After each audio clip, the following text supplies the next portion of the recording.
Hello students, good morning to all of you. So हमारा आज का टॉपिक है grouping of identical cells. Cell जो है वो आइडेंटिकल हैं, मींस उनकी जो इंटरनल रेजिस्टेंस है वो सेम है, उनका जो ईएमएफ है वो भी सेम है, एंड उनकी ग्रुपिंग हम करेंगे सीरीज और पैरेलल में। तीसरी एक और ग्रुपिंग होती है मिक्स्ड ग्रुपिंग ऑफ सेल्स, जिसमें सीरीज और पैरेलल दोनों एक साथ देखने को मिलते हैं। लेकिन इस पर्टिकुलर वीडियो लेक्चर में हम सीरीज ग्रुपिंग ऑफ सेल्स को देखेंगे जो कि आइडेंटिकल है, और साथ में पैरेलल ग्रुपिंग ऑफ सेल्स को देखेंगे वो भी आइडेंटिकल है। आइडेंटिकल मींस उनका रेजिस्टेंस इंटरनल सेम है और उनका ईएमएफ सभी सेल्स का सेम है। तो सबसे पहले मैं सीरीज ग्रुपिंग को स्टार्ट करने जा रहा हूँ। इसमें किस तरह के एक्सप्रेशन हम डिराइव करते हैं और क्या इसके जो रिजल्ट्स आते हैं उसको समझेंगे। सो लेट अस सपोज हमारे पास एक सीरीज ग्रुपिंग है, and series grouping means like positive terminal and the negative terminal of the battery. This is the positive terminal of battery and this is smaller one in the negative terminal of battery. So positive, negative, positive, negative, positive, negative. If in this type of order you have some cells connected, मैंने यहाँ dot dot लगा है, मतलब यहाँ पर बहुत सारे cells हैं. So let us suppose there are n cells in this series arrangement. And हर एक सेल का जो ईएमएफ है वो इस तरह से है, और हर एक सेल का इंटरनल रेजिस्टेंस स्मॉल आर है, सभी आइडेंटिकल है। तो हमने इन सेल्स को एक एक्सटर्नल रजिस्टर के साथ जोड़ के रखा है, and this is the circuit there. So ये जो ग्रुपिंग है ये सीरीज में बहुत सारे सेल्स को जोड़ा गया है और जिनका सभी का ईएमएफ और इंटरनल रेजिस्टेंस सेम है। सो हमें यहाँ पर कुछ एक्सप्रेशंस राइट करने हैं, like this is the flow of the current there from positive terminal and this is the external register जो हमने कनेक्ट करके रखा है, जिसकी resistance value let us suppose capital R है। तो हम इस सर्किट के लिए ओम्स लॉ का इस्तेमाल करेंगे और सर्किट में करंट और वोल्टेज के रिलेशनशिप्स को राइट कर लेंगे। तो यहाँ पर बहुत सारे सेल्स हैं, एन नंबर ऑफ सेल्स हैं, तो इस सर्किट का जो टोटल ईएमएफ बन जाएगा वो कुछ इस तरह से बन जाएगा, ई प्लस ई, बिकॉज सभी का सेम है। So up to n terms तक हम इसको प्लस करेंगे because there are n cells there. तो इस सर्किट का जो टोटल ईएमएफ बन रहा है, जिसमें कि सीरीज में हमने बहुत सारे सेल्स को जोड़ के रखा है, एन सेल्स को जोड़ के रखा है, so total EMF is just n times EMF E. And then यहाँ पर इंटरनल रेजिस्टेंस सभी सेल्स की आर आ रहा है। सो रेजिस्टेंस चाहे आप सीरीज अरेंजमेंट कर रहे हो चाहे आप पैरेलल अरेंजमेंट कर रहे हो, रेजिस्टेंस जस्ट ऐड होती है। बट यहाँ पर सीरीज है तो सीरीज में जैसे सिंपल रेजिस्टर्स को ऐड करते हैं वैसे ही यहाँ पर रेजिस्टेंस भी इन सभी सेल्स की निकाली जाएगी। सो इस कॉम्बिनेशन में जो टोटल इंटरनल रेजिस्टेंस है, the total internal resistance of this combination is, it is basically n R for these cells. एक सेल की आर है तो एन सेल्स है तो सभी की एन आर हो जाएगी। लेकिन साथ में यहाँ पर एक जो सर्किट में जो है, ये तो हमने टोटल इंटरनल रेजिस्टेंस लिखा है, जब हम सर्किट की पूरी रेजिस्टेंस लिखेंगे, इस पूरे सर्किट की जब टोटल रेजिस्टेंस लिखेंगे, टोटल सर्किट रेजिस्टेंस, वो कुछ हमें इस तरह से मिल जाएगी, n R plus capital R, because हमने एक्सटर्नली भी एक रजिस्टर को यहाँ पर जोड़ के रखा है। सो ये हमें मिल जाती है यहाँ से। सो यहाँ पर जो सर्किट की पूरे की रेजिस्टेंस है it is n R plus capital R, because ये सेल्स जो है इस एक्सटर्नल रेजिस्टेंस के साथ सीरीज में कनेक्टेड हैं। तो सर्किट की जो रेजिस्टेंस है वो है n small R plus capital R, and cells का जो टोटल इंटरनल है वो है एन आर। तो इसी बात को ध्यान में रखते हुए हम सर्किट के लिए करंट की कंडीशन लिख देंगे, as we know from the Ohm's law that V is equal to I R, and from here current is equal to V upon R. तो बेसिकली हमें यहाँ पर लिखना है effective EMF of the circuit divided by total resistance of the circuit. So effective EMF में हम लिखेंगे N E, because ये हमने ऊपर निकाल के रखा है total EMF there, and total resistance is n small R plus capital R. तो अगर हमने इस तरह से कुछ सेल्स का सीरीज ग्रुपिंग करके रखा है आइडेंटिकल सेल्स का, तो वहाँ पर जो करंट का एक्सप्रेशन आएगा वो कुछ इस तरह से आ जाएगा, n E upon n small R plus capital R. और इसके ऊपर हम कुछ स्पेशल केसेस चेक कर सकते हैं, जैसे कि पहला स्पेशल केस है हमारे पास, अगर एक्सटर्नल रेजिस्टेंस की वैल्यू बहुत कम है, if external resistance is very very small in comparison to this nr, means the total internal resistance of cells, तो हम एक्सप्रेशन में से इस r को नेग्लेक्ट कर देंगे।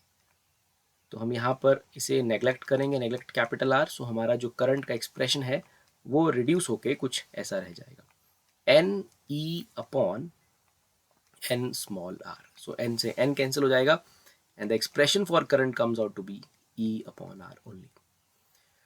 एंड सिमिलरली हम एक और स्पेशल केस यहाँ पर ट्राई कर सकते हैं। सेकेंड स्पेशल केस, अगर लेट अस सपोज हमारे पास एक्सटर्नल रेजिस्टेंस बहुत ज़्यादा है, if external resistance is very very greater than the internal resistance of the cells, तो हम एनआर को एक्सप्रेशन में से करंट के इग्नोर कर देंगे, तो करंट का एक्सप्रेशन कुछ इस तरह से रह जाएगा, that is N E upon capital R. So ये दो एक्सप्रेशंस हमें करंट के देखने को मिल रहे हैं अपने स्पेशल केसेस के लिए। One is E by R, so ये जो एक्सप्रेशन है वो तो ऐसा लग रहा है जैसे एक ही सेल आपने जोड़ा हो और यहाँ पर सारे सेल्स का कॉन्ट्रीब्यूशन ईएमएफ में आपको मिल रहा है। ओके, तो यहाँ से हम एक कंक्लूजन ड्रॉ कर सकते हैं कि सर्किट में इस तरह से अगर हम सीरीज ग्रुपिंग ऑफ सेल्स करते हैं तो ऐसे किसी सीरीज ग्रुपिंग वाले सर्किट में मैक्सिमम करंट तब ड्रॉ होगा जब आपका एक्सटर्नल रेजिस्टेंस इंटरनल रेजिस्टेंस के कंपैरिजन में काफ़ी ज़्यादा होगा। सो यहाँ से इन दोनों एक्सप्रेशन जो हमने करंट के लिए निकाले हैं स्पेशल केस से, वो हमें ये कंक्लूजन पे लेके आ रहे हैं कि अगर एक्सटर्नल रेजिस्टेंस बहुत ज़्यादा है, अगर एक्सटर्नल रेजिस्टेंस ज़्यादा है इन कंपैरिजन टू, मैं बहुत ज़्यादा नहीं कहूँगा but I am taking a comparison here कि किसके कंपैरिजन में ज़्यादा है, अगर external resistance capital R in comparison to total internal resistance of cells ज़्यादा है तो सर्किट में ज़्यादा करंट ड्रॉ होगा। So this is the result for this series grouping of identical cells. बाकी करंट का जो सिंपल एक्सप्रेशन है वो आपको यहाँ दिख रहा है, this is I is equal to n E upon n R plus capital R. Very simple, this is the total EMF of the circuit, n times EMF of each one, this is the total internal resistance of cells plus external resistance because these two are in the series arrangement। तो इसी के साथ ये हमारा series grouping है। अब हम discuss करेंगे पैरेलल ग्रुपिंग की, पैरेलल ग्रुपिंग में किस तरह से करंट और एक्सप्रेशन हमारे बनेंगे। So students, now we will solve for the parallel grouping and parallel grouping में जो सेल्स का अरेंजमेंट है वो कुछ इस तरह से होगा। लेट अस सपोज हमारे पास बहुत सारे सेल्स हैं, तो हम यहाँ पर बीच में ऐसे डॉट डॉट लगा लेते हैं कि बीच में बहुत सारे सेल जो हैं वो ग्रुपिंग में हमने लेके रखे हैं। Okay, and again we say that कि यहाँ पर हमने जो सेल्स लिए हैं उसको हम m से रिप्रेजेंट कर देते हैं जैसे हमने पीछे n से किया था। So let us suppose there are m cells in parallel combination. Again वो सारे सेल्स आइडेंटिकल हैं, मीन्स उनका ईएमएफ सेम है, मीन्स उनका इंटरनल रेजिस्टेंस सेम है। तो पैरेलल कॉम्बिनेशन क्या है, जब लेट अस सपोज यहाँ मैं एक पॉइंट ए कंसीडर कर लेता हूँ और एक पॉइंट मैं यहाँ पर बी कंसीडर कर लेता हूँ, तो जब इन सेल्स के पॉजिटिव टर्मिनल एक ही जगह से कनेक्टेड है और इन सेल के नेगेटिव टर्मिनल एक ही जगह से कनेक्टेड हैं, तो वैसी कुछ ग्रुपिंग को हम पैरेलल ग्रुपिंग ऑफ सेल्स कहते हैं। You can easily identify from this like all the positive are connected from point A and all the negative terminals of that cell are connected to point B। तो ये जो है एक parallel grouping है। बीच में dot dot लगाया मैंने क्योंकि हमारे पास यहाँ पर m नंबर ऑफ सेल्स हैं, कोई 3 नहीं है, बहुत सारे हैं बीच में, बट पैरेलल ग्रुपिंग में है। सभी का EMF E है और सभी का इंटरनल रेजिस्टेंस स्मॉल r है। एंड हमें सर्किट को जोड़ देते हैं across an external resistor, there is external resistor there capital R, and यहाँ पर हमें एक्सप्रेशन फाइंड आउट करना है करंट के लिए, that what is the current in the circuit in this case, कि क्या करंट सर्किट में फ्लो कर रहा होगा। तो हम सभी जानते हैं कि करंट का एक्सप्रेशन लिखने के लिए we just use the Ohm's law and I is equal to V upon R. तो पहले हम पूरा सर्किट का इफेक्टिव ईएमएफ लिखेंगे। तो इस सर्किट में हमारे पास m सेल्स हैं और हर एक सेल का ईएमएफ E है, और वी नो दैट कि जब हम पैरेलल ग्रुपिंग ऑफ सेल्स करते हैं और आइडेंटिकल नंबर ऑफ सेल्स हों तो पूरे सर्किट का जो ईएमएफ होता है वो एक ही सेल के ईएमएफ के बराबर रहता है। तो यहाँ पर इस पूरे सर्किट का जो ईएमएफ है it is just equal to E. So total EMF या इफेक्टिव ईएमएफ अगर आप कहें तो इस सर्किट का जो टोटल ईएमएफ है वो ई ही है।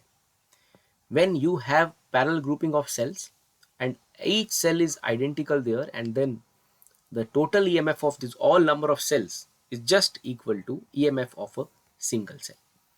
और कई जगह ये भी बात आपने देखी होगी बुक्स में लिखी हुई कि अगर हम पैरेलल ग्रुपिंग करते हैं तो पैरेलल ग्रुपिंग जो है हमारे सर्किट का साइज बढ़ाता है, size of the circuit increase करता है, लेकिन EMF पैरेलल ग्रुपिंग में इंक्रीज नहीं होती। EMF जो है सिंगल सेल के EMF के बराबर ही रहती है। इफेक्टिव EMF एक ही सेल के EMF के बराबर है। ये बात आती है रेजिस्टेंस पे what is the total resistance of the circuit. अभी ये तो मैंने जनरल एक्सप्रेशन लिखा है, आपको यहाँ से इसको रिलेट करने की जरूरत नहीं है। कुछ लोग सोच सकते हैं कि इट इज ओनली आर लिखा है, नहीं, मैं अभी इसमें इंटरनल रेजिस्टेंस को भी इंक्लूड करूंगा, बट ये मैंने जनरल एक्सप्रेशन लिखा है कि करंट, वोल्टेज और रेजिस्टेंस का क्या है। हमें अपने सर्किट के लिए यहाँ पर टोटल रेजिस्टेंस लिखना है। तो हमारे सर्किट में पहले कुछ सेल्स हैं जो कि पैरेलली अरेंज्ड है, और हम जानते हैं कि पैरेलल रेजिस्टेंस की वैल्यू क्या आती है। It is like that, parallelly arranged है, सो इट इज एक सेल की आर, दूसरे की भी R, up to M terms, because there are M cells there. So यहाँ से हम 1/rp की वैल्यू को फाइंड आउट कर देंगे। कितने सेल्स हैं, m नंबर ऑफ सेल्स हमारे पास यहाँ पर है, so it comes out to be m/r, and rp का एक्सप्रेशन हमें मिल जाएगा r/m करके। सो इस सर्किट में जो सेल्स का इंटरनल रेजिस्टेंस बन रहा है पैरेलल ग्रुप में, इट इज r/m। लेकिन साथ में यहाँ पर एक एक्सटर्नल रेजिस्टेंस भी हमने जोड़ के रखा है, जो कि इन सभी सेल्स के साथ सीरीज में जुड़ा हुआ है। ये सभी सेल तो पैरेलल में है, इनके पैरेलल में रेजिस्टेंस आ चुकी है r/m।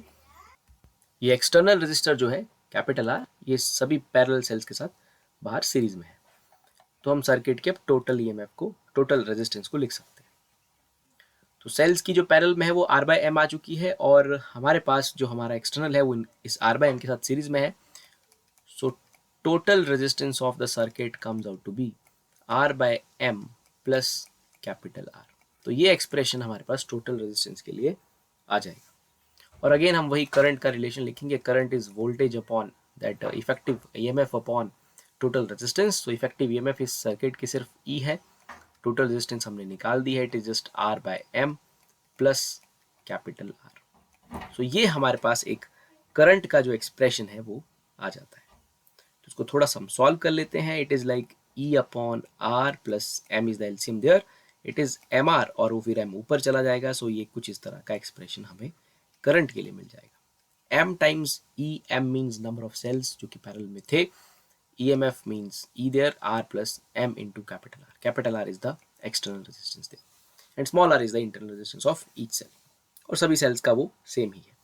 अगेन इसमें भी हम स्पेशल केसेस देखेंगे कि हमें कब जो है मैक्सिमम करंट ड्रॉ होगा सर्किट में, क्या वो कंडीशन होगी। तो अगेन हम पहली कंडीशन पे ऑब्जर्व करते हैं कि अगर जैसे हम इस इक्वेशन को देखें ध्यान से, इस वाले पार्ट को देखें, ये वाला पार्ट और ये वाला पार्ट दोनों सेम ही चीज है।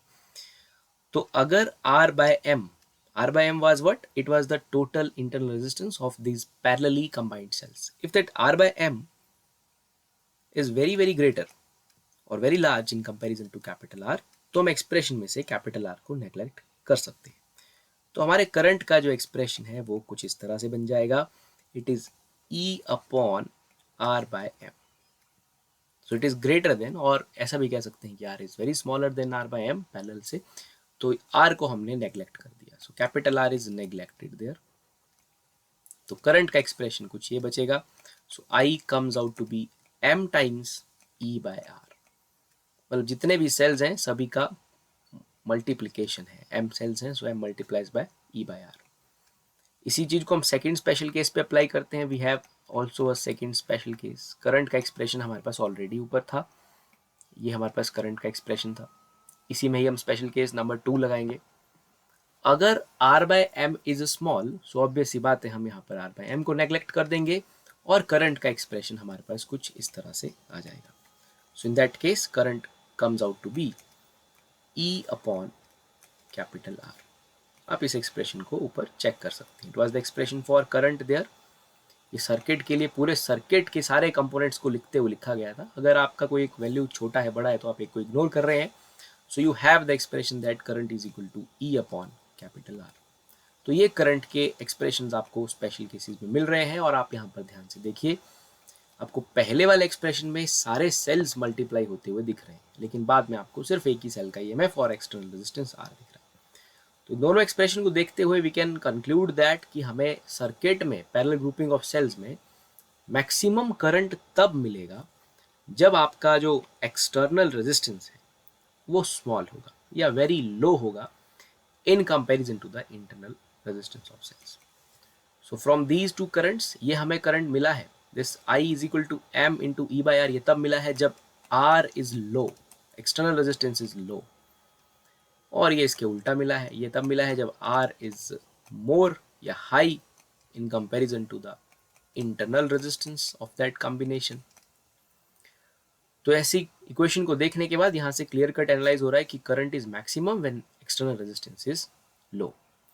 सो सर्किट में जो मैक्सिमम करंट है वो इस कंडीशन में maximum current drawn if R is. So this is the series and parallel grouping of cells and जो कि आइडेंटिकल थे आपस में, मीन सभी सेल्स का EMF और सभी सेल्स का इंटरनल रेजिस्टेंस सेम था. सो ये हमारा आज का टॉपिक था जिसमें हमने ग्रुपिंग ऑफ सेल्स किया. सो इस तरह की ग्रुपिंग को सीरीज ग्रुपिंग कहा जाता है जिसमें आपका सर्किट एक एक्सटर्नल रजिस्टर के साथ जुड़ा है. ये सर्किट की टोटल EMF है. सीरीज में EMF जस्ट ऐड होती है और जितने सेल्स थे हमने उतना कर दिया, उसे NE कर दिया. टोटल इंटरनल रेजिस्टेंस सिंपली जैसे रजिस्टर्स को ऐड करते हैं वैसे ही किया है, बट एक रजिस्टर एक्सटर्नल भी लगा था सीरीज में, तो टोटल रेजिस्टेंस को लिखा एंड करंट का एक्सप्रेशन राइट करने के बाद we have two special cases there. Series grouping में हमने ये कंक्लूजन निकाला कि अगर एक्सटर्नल रजिस्टर की वैल्यू ज़्यादा होगी तो हमारे पास हमें ज़्यादा करंट ड्रॉ हो पाएगा. बिकॉज अगर इंटरनल रेजिस्टेंस बहुत ज़्यादा हो जाती है तो मैक्सिमम करंट, एक्चुअली ये सीरीज कॉम्बिनेशन है, तो मैक्सिमम करंट जो है वो अंदर ही ड्रॉप हो जाएगा. मैक्सिमम वोल्टेज का ड्रॉप जो है वो सेल्स के अंदर ही हो जाएगा एंड हमें करंट का वैल्यू कम मिलेगा. सो अगर हमारा इंटरनल रेजिस्टेंस कम है, एक्सटर्नल ज़्यादा है, तो हम सर्किट में मैक्सिमम करंट ड्रॉ कर पाएंगे. और इसी तरह से जो दूसरे सर्किट में इससे अपोजिट बिहेवियर हमें देखने को मिलता है. तो ये हमने पैरेलल ग्रुपिंग किया. इस तरह की ग्रुपिंग को पैरेलल कहते हैं. सारे सेल सेम EMF और सेम इंटरनल रेजिस्टेंस के हैं, सभी का पॉजिटिव अगर एक जगह से कनेक्टेड है तो इस तरह के कनेक्शन को हम पैरेलल ग्रुपिंग ऑफ सेल्स कहते हैं. Negative are all connected to point B and this all circuit is connected across this resistance capital R. But ये सर्किट का जो टोटल इंटरनल रेजिस्टेंस है सेल्स का, ये इस बाहर वाली रेजिस्टेंस के साथ तो सीरीज में है. तो हमने सभी सेल्स का EMF लिखा. पैरेलल ग्रुपिंग ऑफ सेल्स जब किया जाएगा तो यहाँ पर पूरे सिस्टम का, सभी सेल्स का जो टोटल EMF है वो एक ही सेल के EMF के बराबर होगा. हमने उसे लिखा और we just calculate that parallel resistance there and after calculating that parallel resistance हमने इस पैरेलल रेजिस्टेंस ऑफ सेल्स को बाहर जोड़ा है एक्सटर्नल रेजिस्टर के साथ and again we just do the use the Ohm's law and get the condition for current and also do the special cases. So result for that parallel is that external resistance अगर बहुत low होगा तो आप maximum current circuit में draw कर पाएंगे. So I just hope आपको ये grouping of cells understand हुआ होगा. In the next video I will discuss about the mixed grouping of cells and some expression for that also. Thank you very much.